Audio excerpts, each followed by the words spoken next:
I can have your attention here in the Media Center, we're going to roll into our post-race media availability for tonight's Cookout 400. We're joined by our race-winning car owner and crew chief. We have Justin Alexander, crew chief in the number 3 Bass Pro Shops Chevrolet, and team owner Richard Childress. I know you guys have a lot of questions. We'll go ahead and roll straight into them. If you have a question, raise your hand, and we'll get a wireless microphone to you.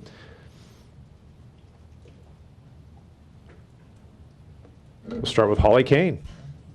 Quite the crowd. I know. Y'all still stunned? He just meant to rattle his cage. He just meant to That's rattle all his it was. I can imagine that you can anticipate what my question is, but just want to hear what you guys think about the finish. I'll be honest with you, I have not even seen any of it. The last I saw, we were going into 3, and then I kind of looked down for a second thinking that it was over, and I was trying to watch them, and I didn't see anything. All I saw was a cross start finish line, so I haven't seen anything on the finish. But we've had speed all weekend. We had speed, and it's just a testament to everyone at RCR with all the hard work they put in these 2 off weeks. From the time we unloaded, we were fast, led practice, qualified 6th, and we should have won the race outright before the caution with Stenhouse. So it's we executed all weekend, and I don't know, the finish is we're in victory lane, and I can't comment on anything else. I haven't seen it, honestly. Do you want me to comment?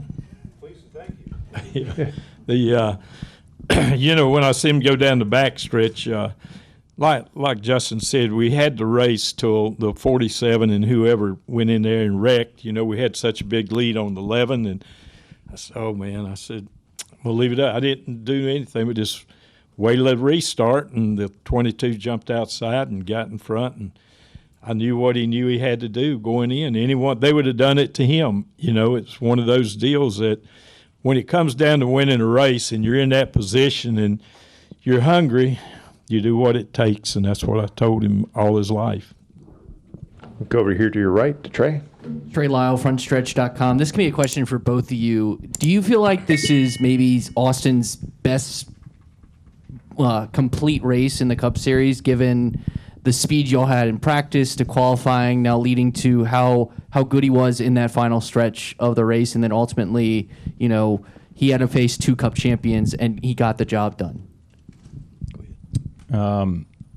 Yeah, from as far back as I can remember, I'd say this is by far. I told someone that before the race was asking me that up until this race started, it was the best weekend, one of the better weekends we've had since I've been back, and then even before from years back. I don't think we've ever just been this competitive from the jump start. So yes, I would say that, and able to go up there and drive, execute all day, and then pass the 22, pass the 11 on track.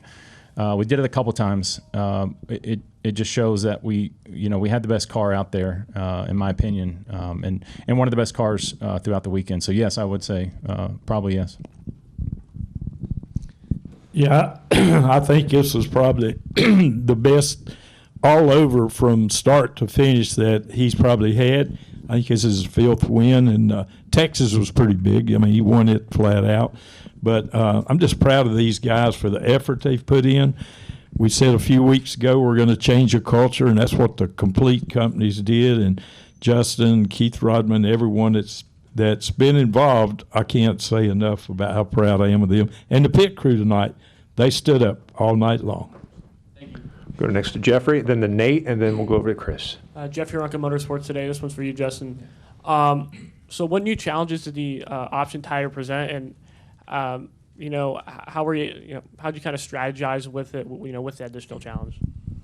Definitely a bigger challenge than most weeks. The biggest thing I think was when to put them on, obviously, and how to get the most out of them. I didn't think guys were going to I didn't think a lot of guys were going to put them on early. I didn't think you wanted to. It would have got you track position, but then you were going to get, it was going to bite you back in the end. And we debated whether we saved a set for the end of the race, back and forth. We almost put a set on. I think the 99 and 12 did there at the end before the last caution. So it made our job a lot more difficult. And I think I think it was cool from a fan perspective to see the different strategies, and there was definitely a big difference in pace, and especially Richmond with so many other strategies you have going on. So I think it was a success, in my opinion. And whether we do more or not, I don't know, but it was it makes it tough.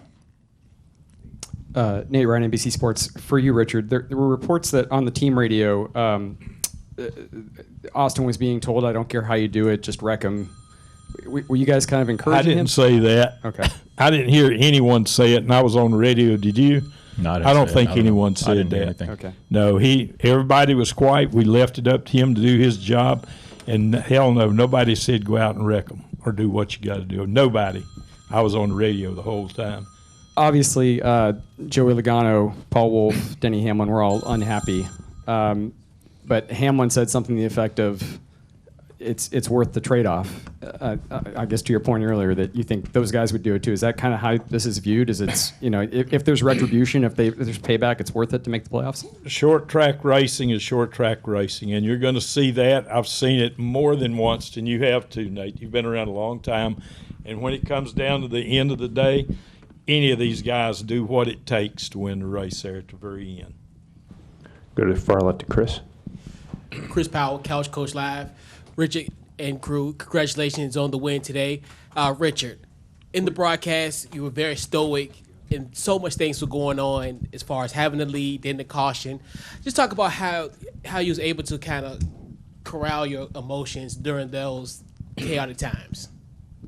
Said a few bad words when the 47 and whoever it was wrecked down there. Then I took a deep breath. I didn't even come on, did I? At the end of the day, I left it up to them. I didn't tell them anything. I knew these guys knew their job. The pit crew did what they needed to do. And so I didn't say anything. I know I didn't. I don't think. I'm not aware. And that's unusual. Steve. Congratulations on the win. Stephen Sykes and Live and Global Media. Let's put the shoe on a different foot. If this happened to you, what would you like to see NASCAR do going forward? We understand that there's challenges and there's short track racing, but it could have been potentially dangerous. It crashed, anything else further, thank the Lord, nothing. But what would you like to see different? Well, if you've been around racing as long as I have, you've seen this happen a whole lot. And I think NASCAR will handle it just like they do, and it's racing. And that's what they do. It's happened to us before. We've been leading that race on the last lap. I was just talking to somebody who was leading Pocono coming into the last tunnel turn, got knocked out of the way with a 3 Earnhardt, and I could go on and tell you more of them, but that's racing. Jordan. Jordan Bondurant, ESPN Richmond. Richard, you mentioned Dale Sr. I mean, he obviously has had some historic moments here at this particular racetrack, but obviously getting the Intimidator moniker and everything else. To you, knowing that it's your grandson and it's the number 3, kind of put that into emotions, seeing the 3 car back in victory lane. Just anytime you win, and especially when you see your family, grandson go out and win it. I've been in a lot of winter circles with him over the years, dirt tracks, late model ARCA, trucks, all of them.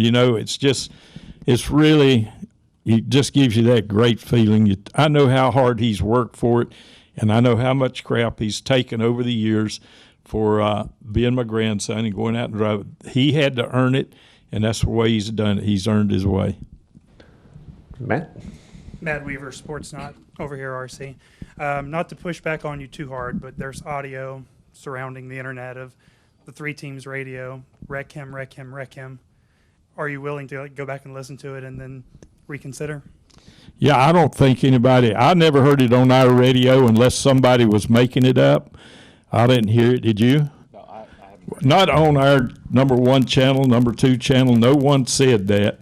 And if you believe in everything you hear on the internet, I'm not Santa Claus if it ever comes up. Any more questions? We'll go to Bob.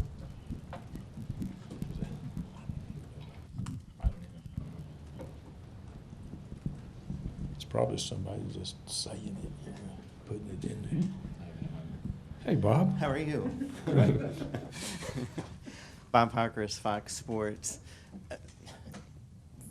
There, I mean, it doesn't look great. So, I mean, do you view this as just, I mean, like, what would you compare this to in other short track racing? Because I mean, he's far behind Logano, bumps him out of the way, and then comes down on the 11. Well, I don't know what you could compare it to. I mean, I can go back in history. I've seen a lot of it before, and I can't sit here and pick one, but it's racing. You know, they would do it to him. I promise you, if he'd have been leading it, that 22 would have moved him out of the way. The 11 would have moved him out of the way. Either one of them would have done the same thing. I've seen it before, and you have too. Seen it right here at Richmond. Clint Boyer won the race the night that I think it was 88 and 18 knocked each other out of the way. He come under him and won the race on the last lap. You just think back of history. And I'd like to go back to that internet deal. That no one, I promise you, on our radio, somebody may have put it on there or come up with something, but nobody told him to wreck him. I never said a word, I promise you.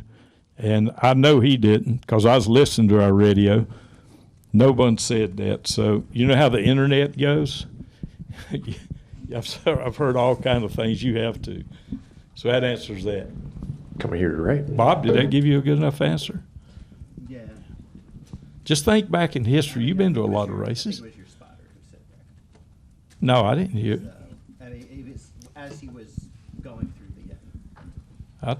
I didn't hear him. And I was on the radio with him. We'll see. Well, if he did a damn good job at it. He won the race. Well, and I guess that's the question. Like, we're all sitting here wondering, where is there a line, and where is it? And maybe it's different now because, as Denny and something that Denny said, is that like to get from 32nd in points to now top 16 in points, there's probably a different line than maybe there was in the past. I mean, is there? We're in the chase. I don't know where you're trying to draw the line. Where do you think? You speak up. Take care of it. I don't know. I enjoy listening. I don't know. I honestly truthfully haven't seen anything. I didn't see any of the last half lap after we left the backstretch. So I can't comment on anything that happened. But with the way the format today, just in general with the racing, we've been the victim of a lot of different, guys. When you have to win to get in, kind of thing, right? It's the format. It's what I think it's what NASCAR wants. It's certainly they don't want anyone to get hurt, and I don't want anyone to get hurt, and but yeah, I mean, it happens all the time. It's not just there at the end of a race. It happens throughout the race. A lot of times you miss it when guys will knock you out of the way, or they'll do what they got to do. So I'm not commenting on the end of our race, but that is the format that we race in nowadays. So. Right. Jackson did like Richmond Times Dispatch. Just to kind of echo something, Denny was saying down there. I mean, is this something, with a controversial finish like this, that you kind of expect any kind of, retaliation? Just prepare yourself. That's all I can say. It goes a two-way street. If you kick a dog, he might bite you, but you might get bit again yourself. Well, with that, congratulations, gentlemen. And thank you. And go prepare for a good night of celebration. Thank you. Yes, sir. Thank you. Yep. Hey, thank all the press for all you do. Thank you.